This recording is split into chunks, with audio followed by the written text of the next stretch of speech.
যদি কেয়ারোর হন রকমের হন অত্যাচার হয়, অন্যায় হয়, বিচার হয়, অবিচার হয়, তাহলে দয়া করে জানাইবেন, আর সাথে সাথে ব্যবস্থা লইব ইনশাআল্লাহ।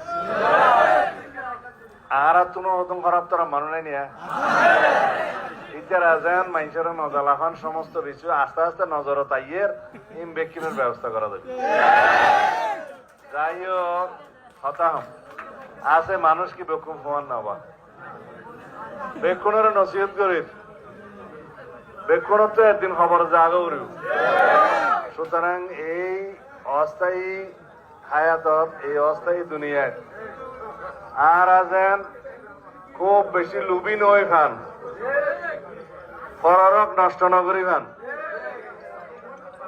বেকুন সমানভাবে ভাই ভাই হিসাবে আর গণতান্ত্রিক ভাবে বাস করা উচিত।